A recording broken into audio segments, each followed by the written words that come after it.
Thank you for watching the World Community Magazine's Hour of Power Live on Facebook with your host Edward McQueen and April Garner Davis.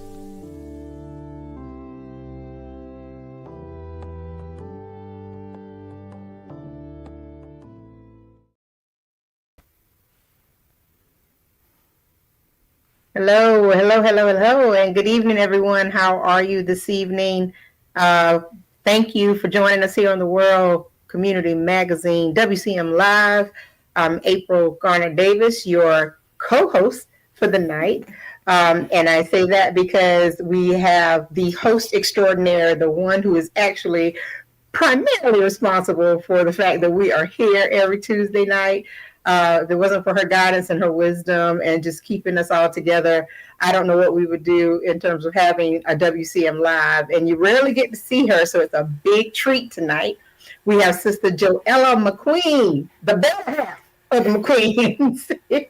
Oh, How are you doing this evening? oh, listen, blessed and highly favored, as we say in the church, okay? Greetings to everyone. And Sister April, you are just so modest.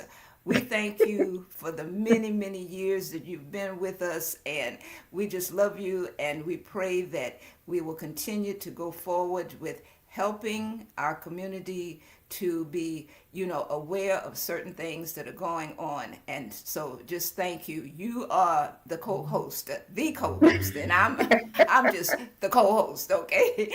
So listen, we have an exciting show tonight, and it's called Black History Month, but we know that it's Black History Month every day. So we 365. are just blessed to have two guests tonight. One who is part of a family that we would like for our children to learn more about, and another person who has been working in the community and doing all sorts of wonderful things with our children. And we just love to have both of them on. We're just happy to have both of them on the show. So take it away, Sister April. You usually do your thing so beautifully. Okay. Oh, thank you so much. So tonight we have Lorna Rainey, who is the great-granddaughter of Joseph Rainey, the first Black Congressman of the United States House of Representatives, and also he was from Georgetown, South Carolina. So that is such a close thread in our rich history in the Low Country. And Miss Rainey, or Lorna, as she allows us to call her, has been with us before, but she's just recently released a new book called First in the House. I love the title alone. It's like, ooh, I want to read that. Yes, there it is. There it Has a is. Okay. picture of her great granddad on there. And so she's here to talk about the book and to share with us the amazing truths about this Black history. And then also we have Zenobia Harper with us. And pre-show, Zenobia and I were talking about some things that she's working on. I'm telling you, she has so many irons in the fire. I can't even begin to itemize and list them all. I'm sure I'll miss something. But not only is she going to talk about the things that she's working on, but we'll also tie in our conversation with Ms. Rainey tonight as we talk about the impact and just the footprint that was left by Mr. Rainey, who is now our ancestor. And, but it's the kind of Black history that we don't hear about on a regular basis. And we also don't realize is so close to us when it comes down to, even South Carolina history. And so it's great to have both of them here tonight. And without further ado, I'm going to bring on Lorna Rainey and Zenobia Harper. How are you both this evening? Wonderful. Yes, very Good to excited to see be here you. with you this evening. Thank you so much. Absolutely. It's great to see both of you. So I'm going to kick it over to Sister Joella to get this conversation started. The history of the first Black U.S. Congressman, chronicled in your new book. Lorna, you're going to talk about your granddad, huh? Yes, I believe I am, as much as All you right. allow me to, because that is my mission, is to talk about him and to get people to acknowledge what he did and the path that he paved. And, even President Obama said that he stands on the shoulders of people like Joseph Rainey. So happy to talk about him. That's right. Well, Lorna, please share with us as much as you can. We only have an hour, but I know that hopefully when you come back to us in South Carolina, particularly Georgetown, and then coming over to Conway, we hope that you will have the time to share as much as possible. One question is, I know that you have already begun going on talking sessions now. So how can you just give us some background information about Congressman Rainey, and so that the audience will know about him? Well, I'd be happy to. Thank you for that glowing introduction. I appreciate it. Um, you know, when I think about this man and the fact that I'm related to him, sometimes I do want to pinch myself because it's just such a revelation and so inspiring. I often tell people that throughout my lifetime, I have used his story as a shield against all the things in life that people tried to throw at me. Because you all know how much people try to push you back. When you try to accomplish something, they're right there with a barrier of some sort, trying not to allow you to achieve that. So I talk to people about the fact that he was born enslaved um, in 1832. And a short 38 years later, there he was, taking his seat on December 12th, 1870, as the very first Black Congressman. I talk about how it must have felt to him to walk into that chamber with 233 other representatives, and you're the only person of color. And I think about how he arrived at that point, which is to me one of the most amazing things. When he was born, his dad and his mom, they obviously didn't want their child to slave or labor in those rice fields because he was born on a rice plantation in right outside of Georgetown. And how did they figure out how they would rescue their children from a life of forced labor? Well, his dad, Edward, decided that he wanted to be a barber. And strangely enough, in those times, there were some jobs aside from the assigned labor that you could do with your master's permission. And once his master said he could do that, the laws, strangely enough, said that whatever monies he earned, a portion of it had to go to him and the other portion had to go to the master. So after 10 years of doing that, he was actually able to buy his whole family's freedom. Himself, Gracia, elder brother Edward Jr., and Joseph, they all left the plantation together and went to Charleston. Um, Even though in those times you had freed Black people, they still had to have their paperwork with them at all times to show that they were actually free. And even then, there were still some conditions, like Edward taught his children to read and write by utilizing the services of a private tutor, which was totally illegal. If anybody had found out about that, it would have been hell to pay. But he was able to do it. And in the meantime, while he came to Charleston, he was able, because of his barbering skills, to land a job at the very upscale Mills Hotel. He was working there, making good money, and they lived fairly comfortably, which was heads and tails apart from how they used to live on the plantation in a very small cabin, 2 rooms. So here he was with this job at the Mills Hotel, and he decided that Joseph showed a proclivity for it. He would teach the skill to him as well. So after some time, Joseph also got a job working at the Mills Hotel. I don't want to just do this as a lecture. So if anybody wants to stop me at any point and you have questions, please do ask.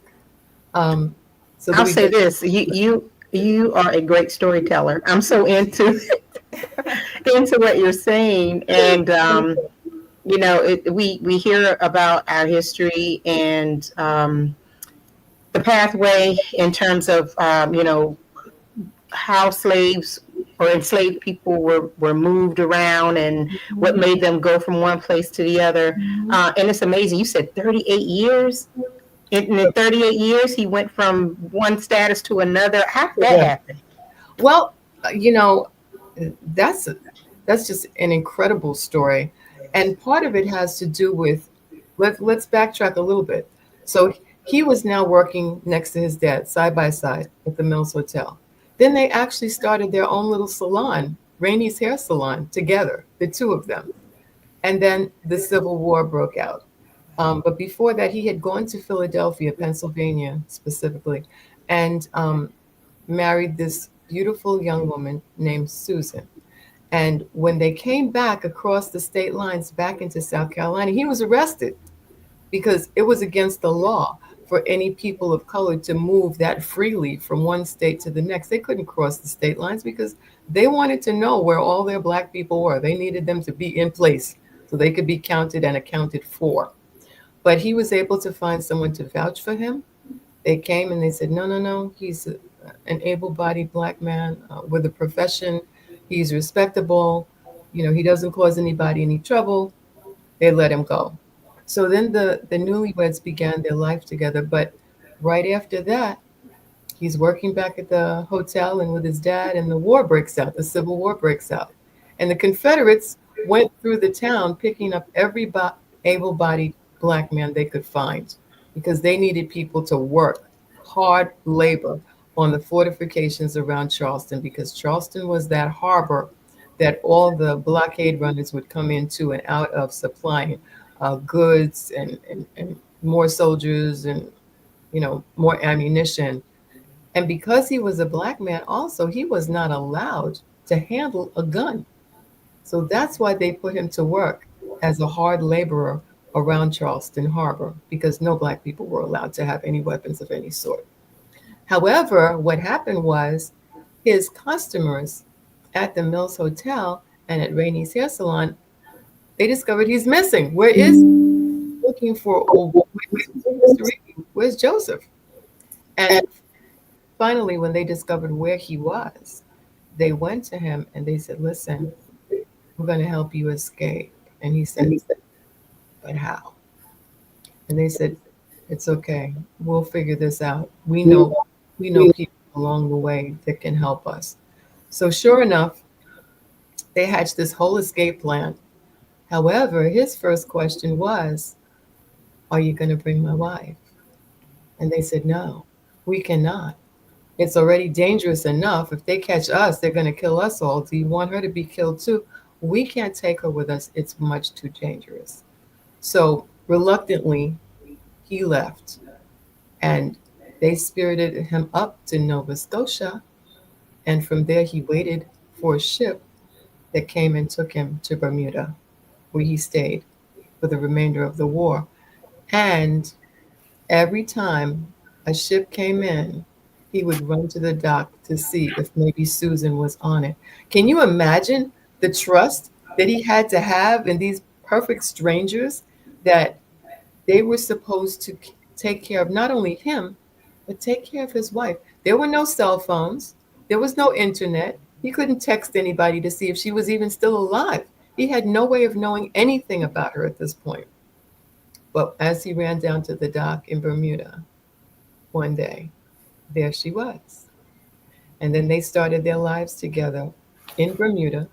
And she was a seamstress, so she was busy making women's clothing and hats, and he was busy barbering. And they worked side by side in the kitchen of Tucker House in Bermuda. Now, slavery had been abolished in Bermuda 20 years before. That's one of the reasons why the abolitionists sent him to Bermuda. They knew he would be safe. He would have also been safe in Nova Scotia, but that was not their final destination. So there he goes to Bermuda. They're both living a nice life.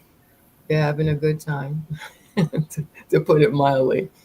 And then the customers were reading to him from books, reading to him from newspapers, making sure he was up to date on everything that was going on in the States because that's what he wanted. They just wanted to try to help the gentleman barber learn how to read a little bit better, how to write, and how to mingle in upper society. So now the Civil War is over. President Lincoln, unfortunately, has been assassinated. And Mr. Rainey is a member of a lodge in Bermuda called the Alexandrina Lodge. And he was second in command there. So when the Civil War was over, his dad wrote to him and said, "Would you please come back?" And this is the part that changes history because although he and Grandma Susan were very, very happy in Bermuda, they were very comfortable, they were living a good life, they didn't have to worry about all the racism stuff. He saw what was possible for people of color in Bermuda. They had good lives. They did what they wanted to. They had the jobs that they wanted. They had nice houses. He thought all that could be possible for the people back in the States. And the only way to accomplish that would be to come back and to enter politics. So that's what he did. And that changed the course of history right there. Amazing, amazing. He just knew his appointment with destiny. And we have leaders like that even today who will make that sacrifice in order to be able to help those who would be in need of it. And Absolutely. Sister Zenobia is one of the ones that who is stretching out and helping in the community along with others. And we're just so proud of what little that we can do. Now, you spoke about him coming back to Georgetown. Can Right. you elaborate a little bit more on that, Ms. Lorna, regarding how he came back and what took place with him? And that's where we talk about, what is it, Reconstruction? Is that the Right. part? And Right. Sister Zenobia, can you fill us in on what you're doing with what you're planning for the Gullah Geechee program for this Black History Month? So please, Ms. Lorna, start off and tell us about what took place with him coming back and being urged to come and run for an office. Yeah, well, that's exactly what happened. He knew what he wanted to do, but he wasn't quite sure how to go about it. And that's where the Republican Party stepped in. Because in those times, the Republican Party was the progressive, inclusive party with a platform for all people. And that's exactly what he looked at. That's what he saw. So he started to urge people, more people of color, to join the Republican Party, get them registered to vote. He became a real firebrand in terms of building up that party in South Carolina. So much so that they urged him to be a delegate to the state convention. He did, and he spoke there about several issues that were of importance to the people of Georgetown. And after that, the people in charge of the Republican Party said, "Well, really, you are so eloquent, so well spoken. You read, you write, you know so much about everything, and you're so passionate about helping the people. We'd like for you to become a state senator." So, sure enough, they appointed him as a state senator. He ran, he won. And then 2 years after that, when the Congress did not accept the credentials of another Black Republican to run, to be in Congress, that's when they pushed him forward. And he was seated on December 12th, 1870. So at that point, that's when he became a congressman.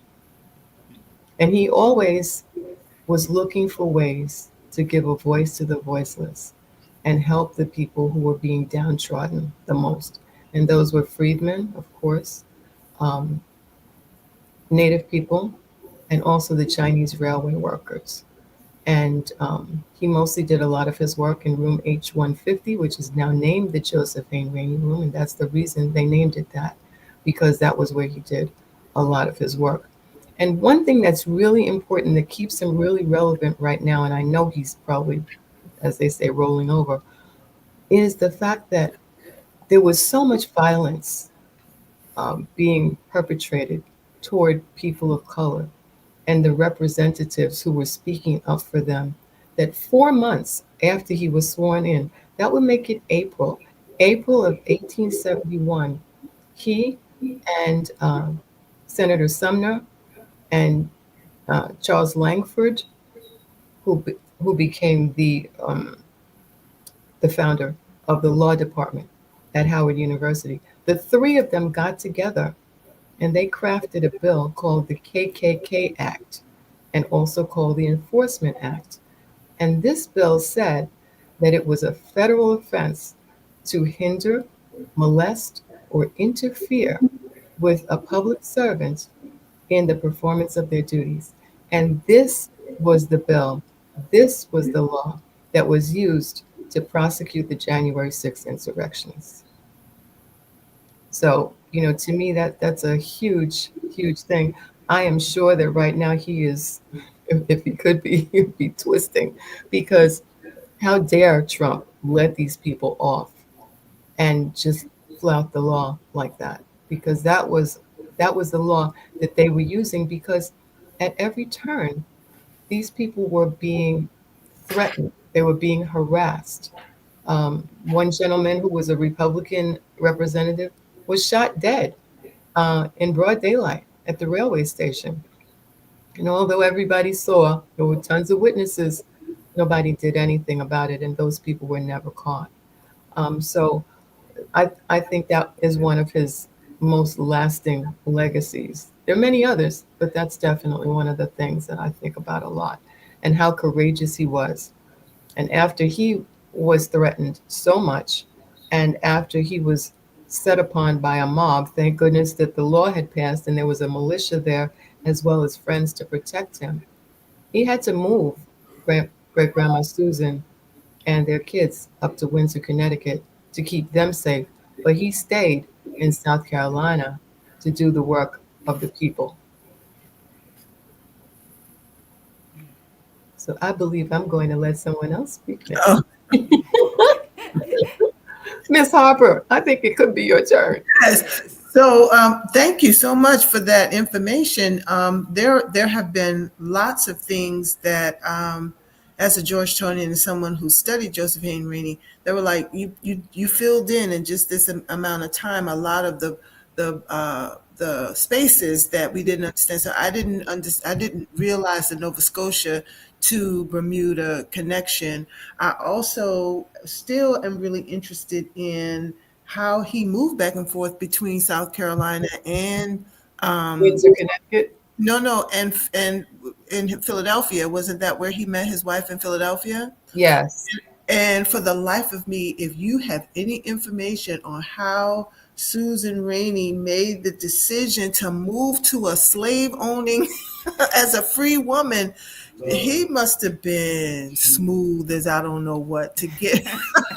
And he was. He had to have been a smooth brother. He is a handsome man. I'm trying to tell you, Yes. he must be had that Barry White thing going on for him to convince her to come to a slave owning crazy South Carolina and But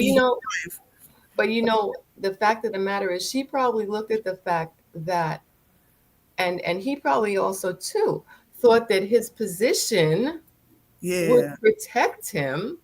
Plus, she was a free woman. Yes, so they're probably always a free woman. We're always good. We're good. If they were not good. Well, honey, I'm telling you, he must have been all of that in a bag of chips for that to happen. I would love to hear the story about that. Yeah. But it's interesting that we're having this conversation because the Joyner Institute for Gullah and African Diaspora Studies at Coastal Carolina University, we have our International Gullah Geechee Conference every year in February. This year, it is on the 20th, 21st, and 22nd, and our theme is Reconstruction.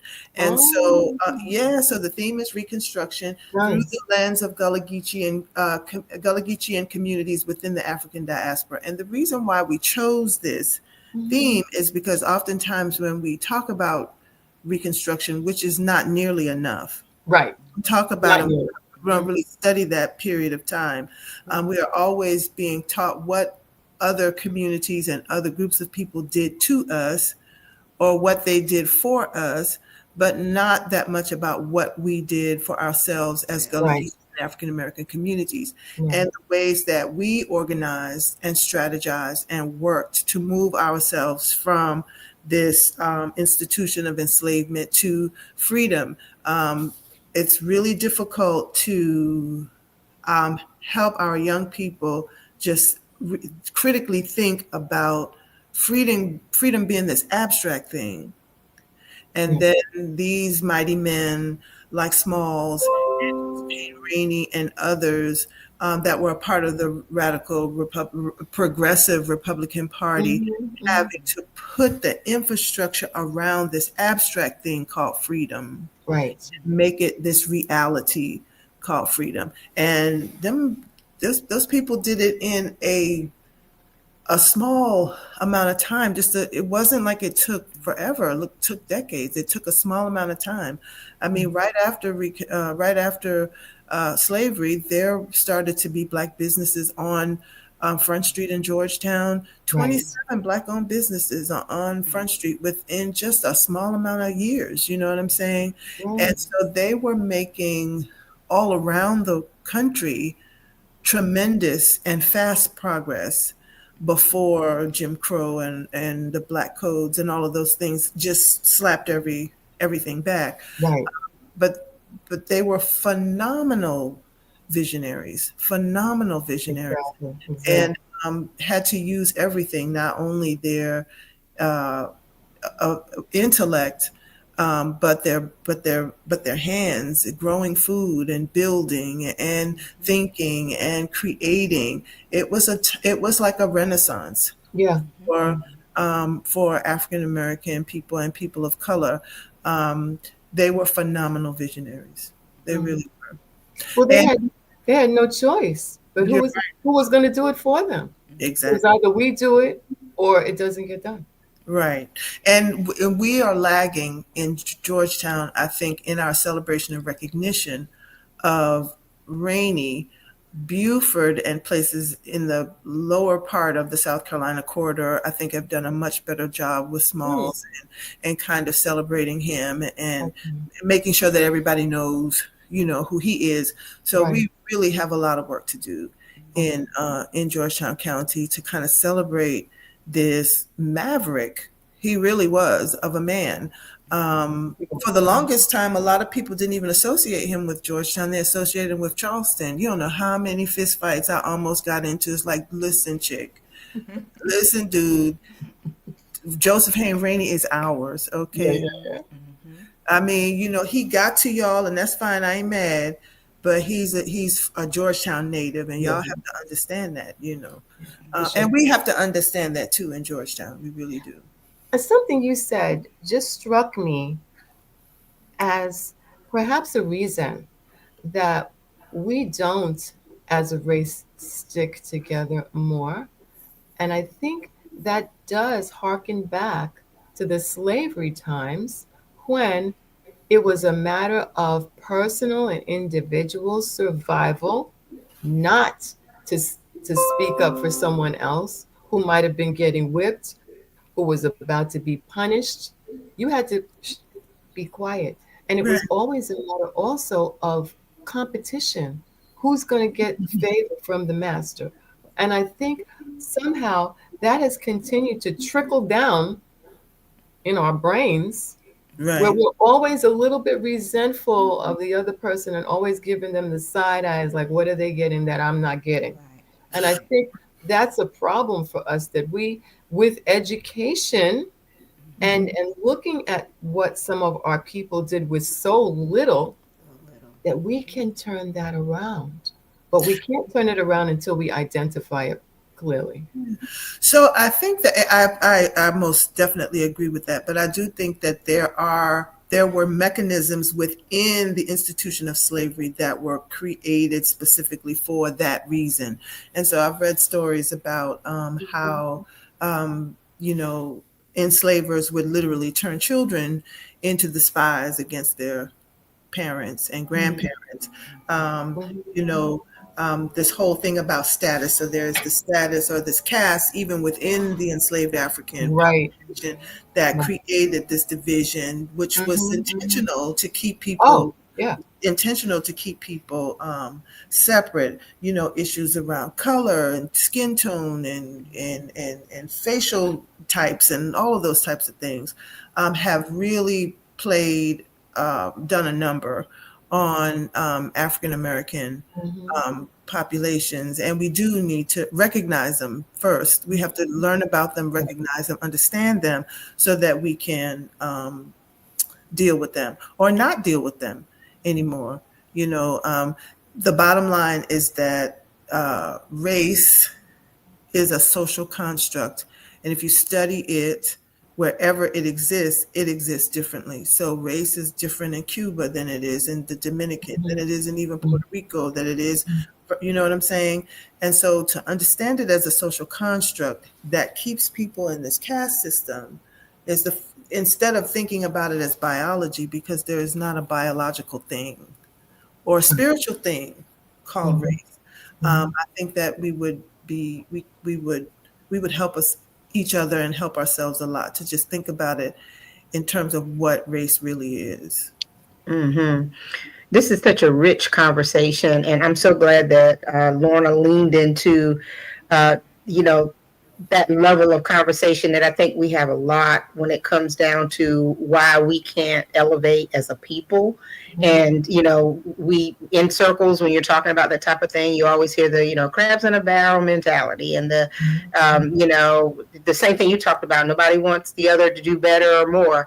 And you would think that over the years, over time, over history, as Black people witnessed as much as they could in terms of growth, development. Someone in the comments mentioned Black Wall Street, things that seem to be progressive, that mindset would change, that, we really could rise above challenges if we unified and worked together. But to Zenobia's point, I think that there are mechanisms that were put in place. I agree that worked against us to keep us from really thinking that way and believing in that. And so it's amazing. This is a great conversation, and there's a question that's come up that I'm glad that Ms. Margie McIver has brought this up, because I thought about it as you were talking earlier, Lorna, about the Republican Party. She asked that you or someone elaborate on the Republican Party then and the party now, because as people watch this video and they hear, oh, wait a minute, the Black people were associated with the Republican Party. A lot of people don't know that. They don't know about the party history and what we were to now, symbolically or whatever. So, Zenobia and Lorna, even Sister Joelle, if you have any history, kind of take us down that street for a minute. Republican then versus Republican now. Yeah, go ahead. Go ahead. Well, I mean, I just think that, I'm 58 years old. My grandfather was a Republican. Most every African American in South Carolina was Republican. It was the party of Lincoln. It only made sense. I mean, the Democratic Party was off limits. You know what I mean? And so that it was the party of freedom for newly freed enslaved Africans. The Republican Party at that time was the party that created the mechanism in which the right, birthright citizenship, and also the right to vote. And so, where else were you? What else were you going to be? How else were you going to vote? So I think that people vote the party that takes care of their best interest.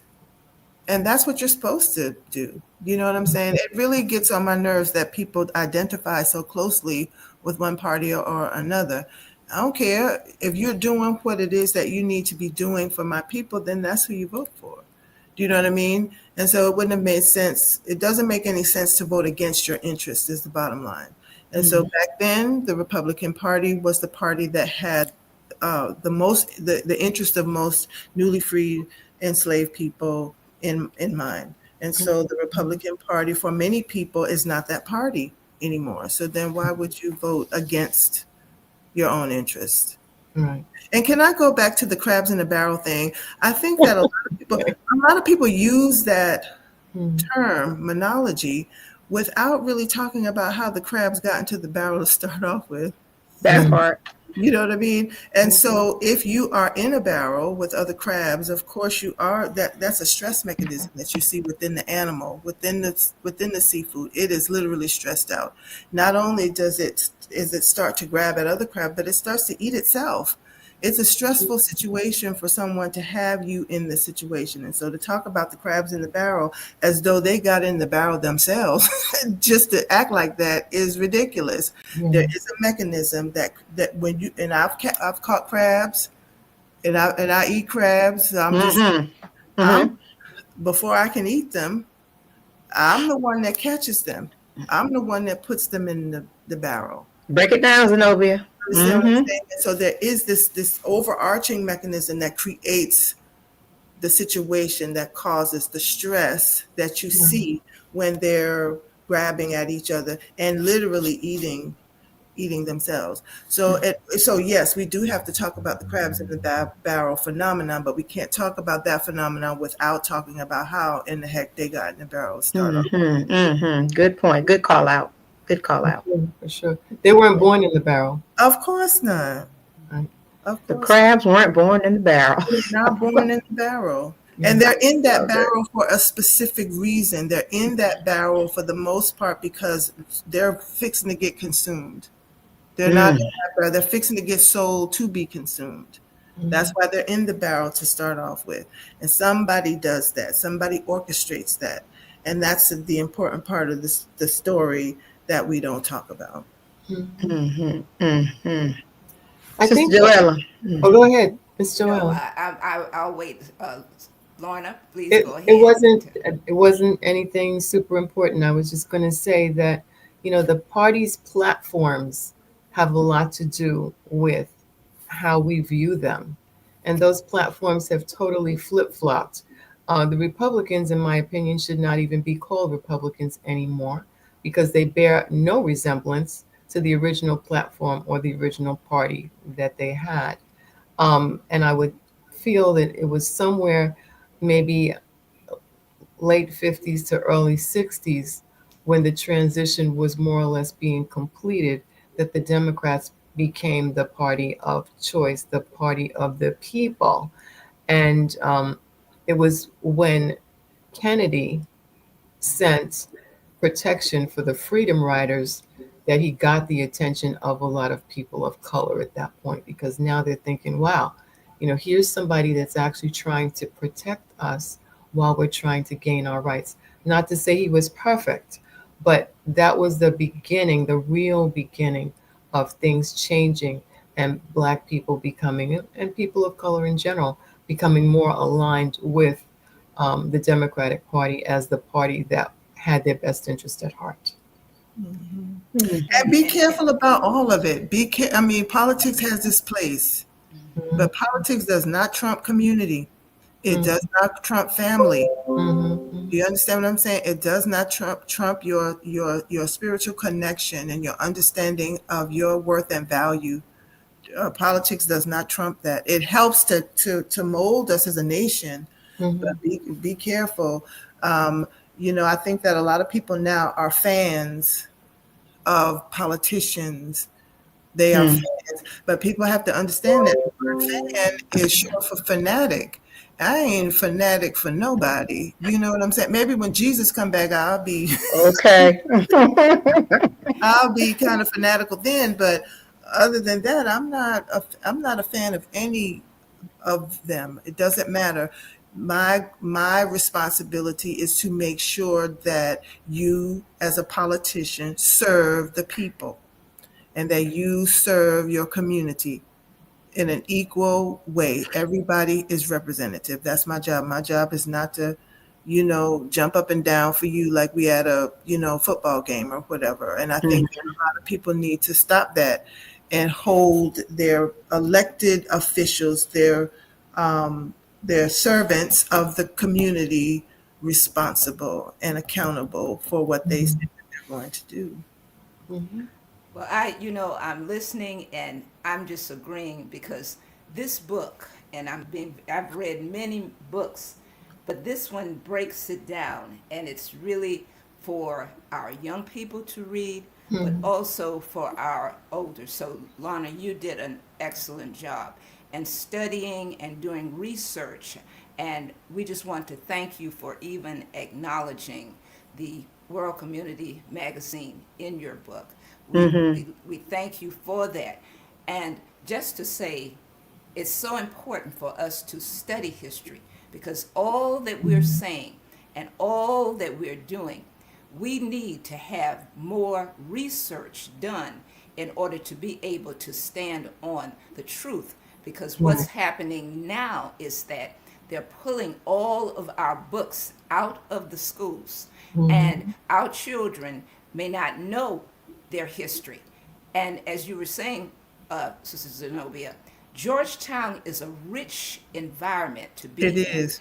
because not only will you study about Congressman Joseph Rainey, but you also have where Harriet Tubman. Now she's beginning to come up. When we were in school, we learned, about her freeing 300 slaves. But that was also a turning point when Lorna said that when the Civil War began, everyone had to seek shelter or travel to get away from that because it was a war between two nations, the South and the North.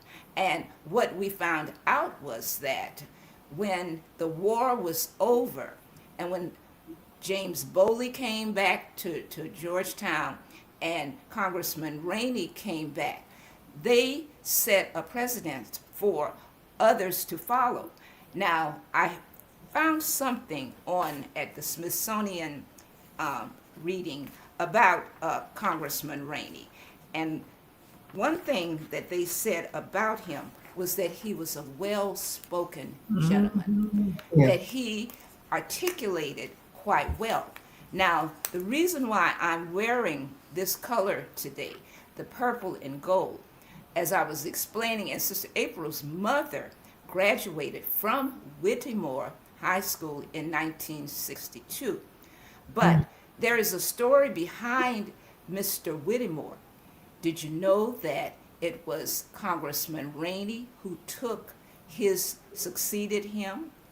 Okay, because he was involved, Mr. Whittemore, he was a chaplain at the time, and he came here and he was told to set up schools across South Carolina, particularly, I guess, in places like Darlington and different areas.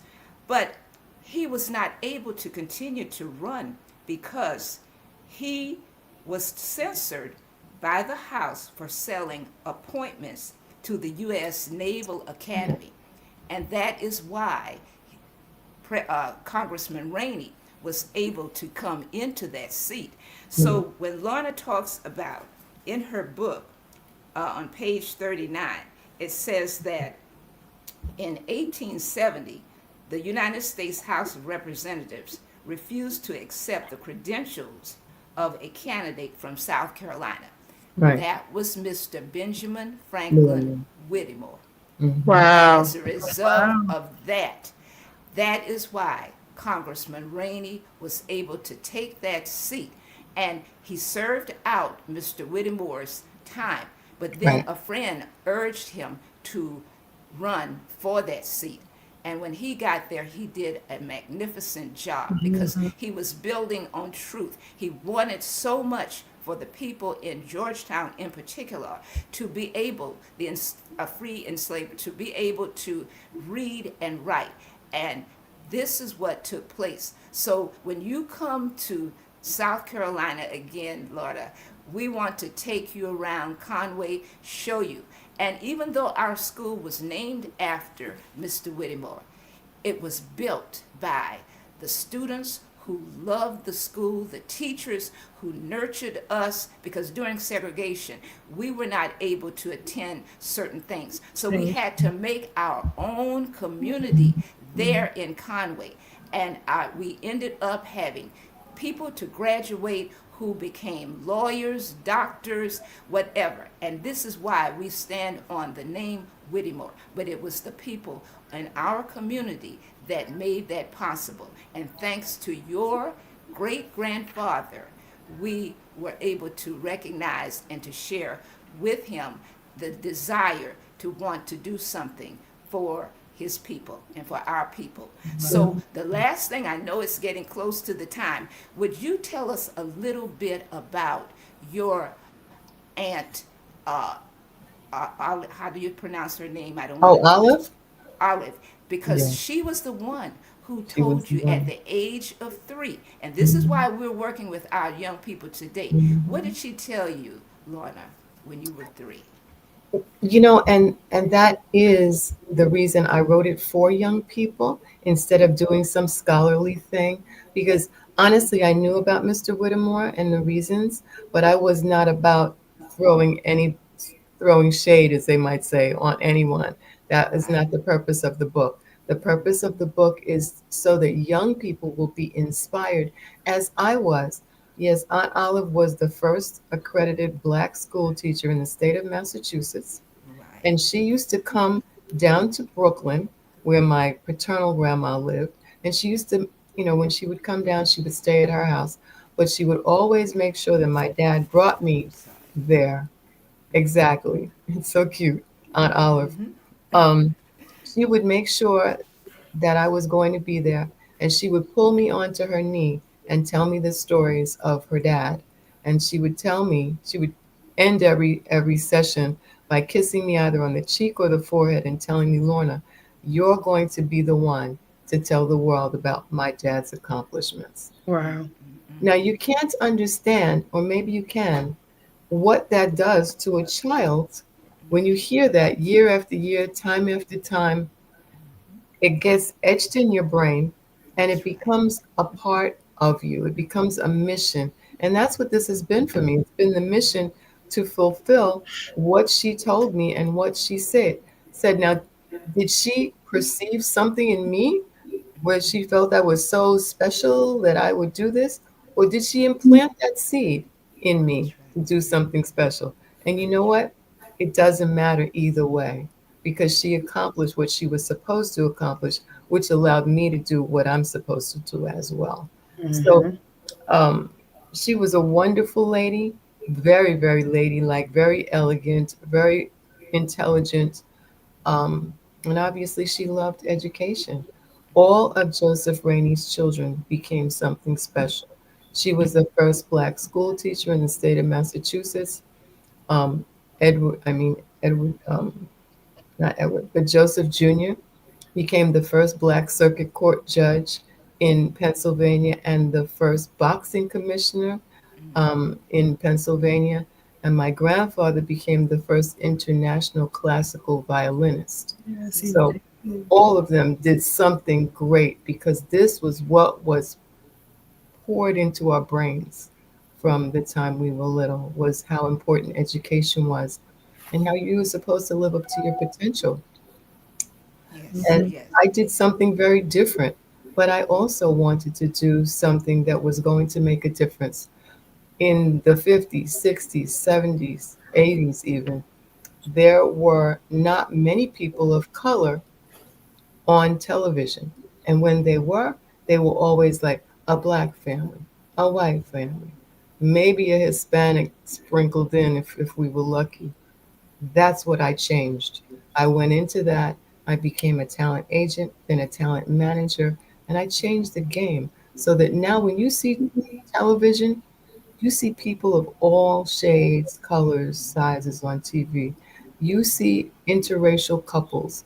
You see, ev- everything. And I'm very proud of that because when I look at that, I know that I helped to make that happen. In magazines, on radio commercials, they used to I don't know if you remember this, but they used to always, when you heard a radio commercial that was for a Black segment of the population. They always had some sort of like drum beat, hip hop beat. The person sounded like they were off the street corner somewhere. Mhm.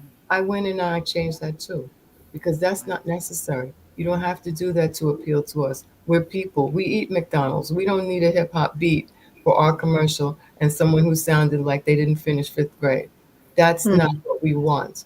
We want to be portrayed as we are, as consumers of your product. Nothing more, nothing less. So I've done my own thing in my own way to make things happen. And I think this is what we're all trying to do. We're all trying to influence the next generation in our own way. Mhm. Well, this has been a beautiful conversation, and I really could listen to Zenobia and Lorna all night. Um, Me too. yeah, really. This is the kind of thing where you gather children around the couch or something, someplace warm, and you just tell the stories, and like you say, pour into them, Mhm. because you never know what impact you may make on their minds as they think about the possibilities and the what ifs and the wow, that was back then, that kind of thing. No, a lot of stuff that was back then and is now. Yeah. And so, we still have a lot of work to do, especially with, more recent events, and hopefully more of what you've accomplished, Lorna, in terms of writing a book like this to shed Yes. light on this rich South Carolina history that has become, American history. Absolutely.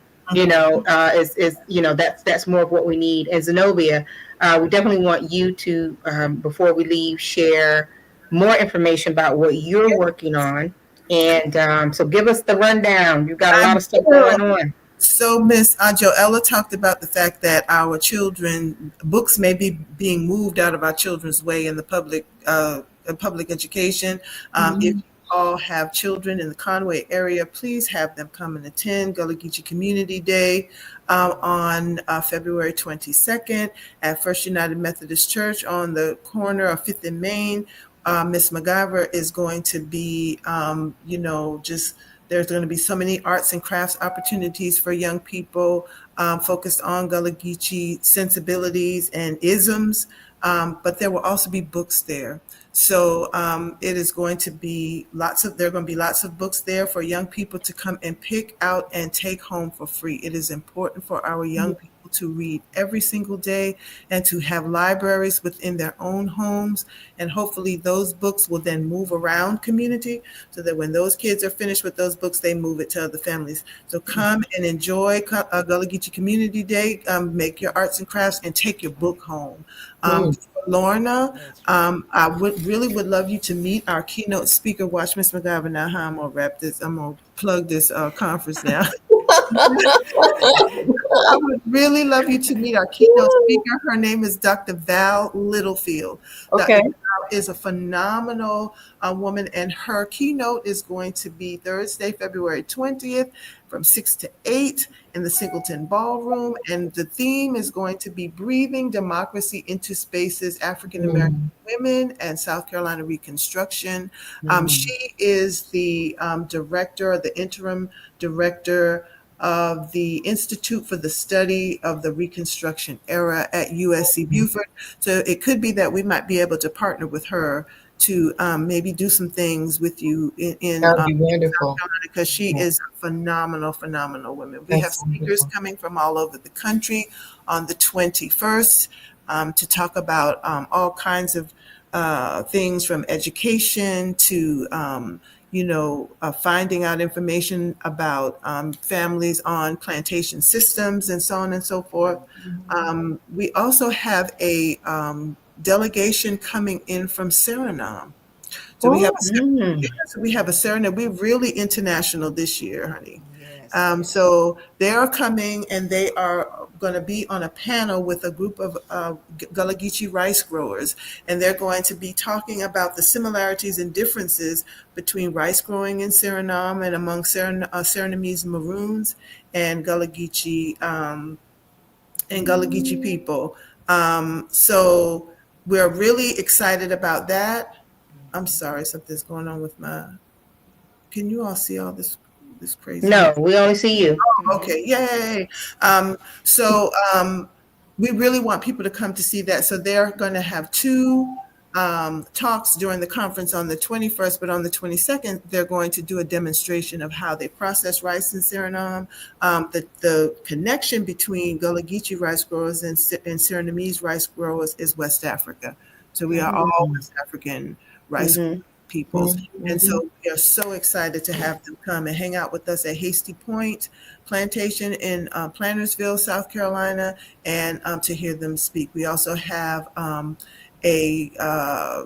ending performance will be Praised by Any Means Necessary, and it is going to be the story of the tambourine as a part of Gullah Geechee and African American worship. That's going to be at the auditorium, the Horry County Museum auditorium, and that will be from 3 to 4. We have vendors come out to see our food vendors, and Gullah Geechee makers are going to be at the town green and at the Fifth and Main building. We also have the Gullah Geechee Cultural Heritage Corridor, Lorna, that we need to get you connected with as well. They're going to be doing the State of the Corridor early Saturday morning.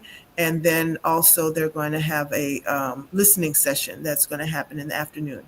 If you go to www.coastal.edu and then / the Joyner Institute, you can access the schedule for Thursday night, Friday, and Saturday. And we would love to see everybody there.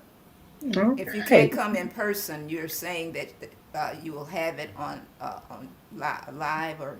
No, you can. I think that there will only be one session that's Zoom, but you have to be there in person in order to enjoy the majority. Right. But the schedule is what I'm saying. If you go to the Coastal's website and then / the Joyner Institute, you can see the schedule, the full schedule of events for Thursday, Friday, and Saturday. I'm sorry. Let me say quickly, Lorna, with the book, have you checked to find out whether the book has come into Barnes and Nobles? Do you know? I'm going to check again tomorrow. That's the publisher. I was anxious to just get some physical copies of the book, so I didn't wait for them to finish up putting it up online. But it's supposed to be up any day now because I've completed all the paperwork. They've submitted it, so it should be up any day now. Miss Harper, could I ask you one more time to repeat that website for me? Yes. So so coastal.edu, and then you / Joyner Institute. So that's J-O-I or J-O-Y? Joyner Institute. Okay. And that's Coastal Carolina University. And if you, I know it's last minute and I don't know whether you have the book, but if you want to come and sell the book, we'll make a space for you, girl. All right now. I have I have a ton of books. I have a lot of physical copies. I was just waiting for them to put it up online as well. Well, send me one, please, and tell me how much it costs. Send it to me because I would like to purchase one. No worries. I'm happy to send you one. I'm sure that Miss Joella will give me your address, or you can give it to me right now. Absolutely, and I have your card. I'll call you. Okay. I'll call you. All right. Thank you for putting that up on the screen because I'm not the only one, I'm sure, that's a little slow. Yes. And just to say quickly that we are going to have our children, Ms. McIver, we have the summer literacy reading program, and we would like to get copies of the book. That's why because we want to get them in the hands. So hopefully all of this will begin to work out with us because we're partnering now to be able to share, going on field trips down to Georgetown, working with our children, having them to read, and having that hands-on experience. So thank you for all that you all are doing. And Sister April and I, we have to get her a copy you have to autograph her because please autograph it. So, absolutely. Yeah. Any last word from you, Lorna, to share with us? I am just so appreciative of being here, being able to share his story, being able to, communicate and interact with everyone. Because when you start talking about this particular topic, we could talk for hours and not get to the bottom of certain things, but it is energizing. Let me put it that way. It brings a certain energy with it because we realize how much work we still have to do. That's We right. have a lot of work to do, and we have to find a way to involve the children. We must. Um, if when I no, not if, but when I come down there, I would be happy to do an event just for the children to read excerpts from the book for Oh, them, that's nice. to read the That's poem for wonderful. them, so they That's feel wonderful. what I felt when she Oh, was yes. talking to me. Yeah. So we'll arrange it. We'll have to do that. Miss Zenobia, I don't know if I can do the 21st, but I'll try. You know. Well, if you can, we'll make room for you. And any other time, if we have to build a whole whatever around you, we'll do that. We'll make it That's work. beautiful. Yeah. Well, That's thank We beautiful. want you We'll make down. it work. Mhm. Right. We want you to come down. Okay. Well, I'm coming for sure. I'm not sure when, but I'll be back. Oh, Zenobia, there's someone in the audience. Reggie Dyson, thank you for watching tonight. What are the dates again for the festival? So the festival, the Gullah Geechee Community Day, is February the 22nd, and it is in downtown Conway. So we occupy many buildings from the the museum auditorium, the library, the Fifth and Main, the First United Methodist Churchtown. So we kind of take that whole Main Street over, and we occupy the Bryant Mhm. House. So we're in a lot of spaces. On that website, there should be, and then the day of, we'll have a program so that you can know where everything is on that day. We start at 10 o'clock and at 4. Oh, nice. Okay, awesome. And there was one more request before we go. Ms. McIver asked Zenobia if you'll share uh, information about 7-year-old Jordan Floyd's Oh my presentation. gosh. So we have someone who's doing a presentation on agriculture and how we need to reconstruct our relationship with farming and that kind of stuff. Her Yes. name is Dr. yes. Florence Anuru. And she's going to be speaking, I believe, at the library. And right after she speaks, we will have young 7-year-old Jordan come and talk about his experience as an up and coming new gardener. Him and his father, he is really getting into this thing, man. He is growing some food, had watermelons, Mm. collard greens, and all of that. Oh, Oh, Jordan. It is very important that we teach our children to get that's their right. hands in the dirt and grow their own food and where it comes from. And this young man has just taken to it. He is just really stellar. So he will be speaking on Community Day as well, talking about his experiences as a young gardener.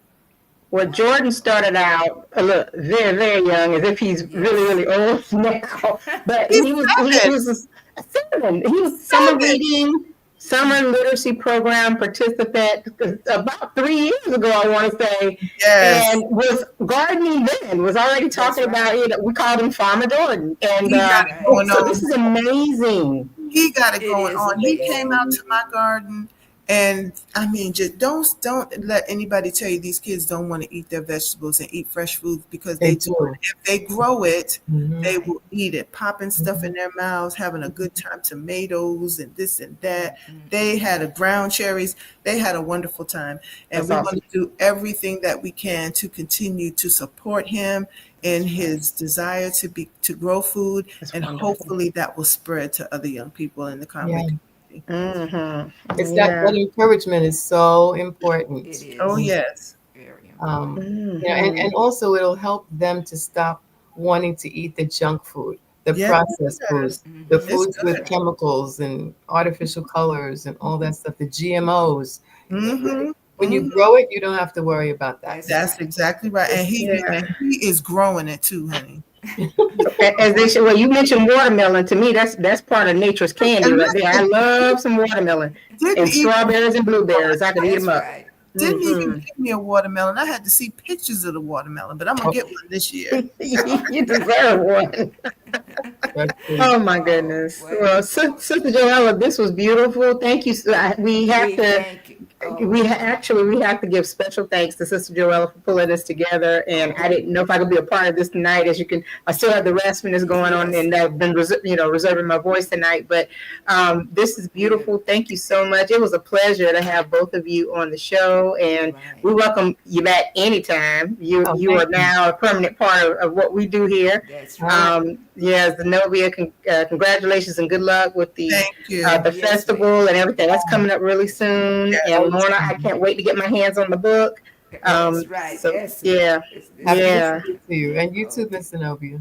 Happy. All right. Thank you so much, and thank you for filling in some of those gaps. We're just gonna have to sit because there are a lot of questions. It's like, well, I wonder how he got from here to there. I wonder how that happened. Mm-hmm. Well, that's what took me so long. Wonderful. That's right. Wow. That's what took me so long, because I had to do a lot of research, and they didn't keep a lot of records about our people back in the day. Yeah. So it's really a labor of months and months and months recently, and then before that it had been a few years. But I'm blessed to have a copy of his journal. So that's what? So if anybody tries to tell me that that's not how it happened, I know better. I know. Oh my goodness! His actual handwriting. Wow, that is wonderful. His silverware. His silverware, copies of that. Oh my goodness! I mean, this is it's a treasure to have it. Well, it is. Will you be publishing some of the journal? I mean, how does that work? No, because the journal, man. You know why? Because in his travels, the journal got wet, and he talks about it in there. He talks about how there was this horrible storm, and he was on the ship. And he's getting wet, and he's trying to go down below so he can dry off and get out of the storm. I mean, it's an incredible thing that he had the foresight to write about what he was going through all the time. So, and it fills in a lot of those holes that you talk about, because I used to think, did he really escape on a blockade? Yeah. If he's a steward on there, they're keeping their eye on him 24/7. How's he going to escape? And I said, okay, let me follow that thread along. So that's how I was able to find out that that's not how that happened. Even though that's what's in all the history books, that's not how it happened. Yeah. Lorna knows the truth. She got the 411. That's right. You ladies are funny. Who told us history wasn't fun? It is. Yes. And I just want to thank my husband and Sister April for just working and bringing this show up for 13 years. So we really have to have a celebration. It's been that long.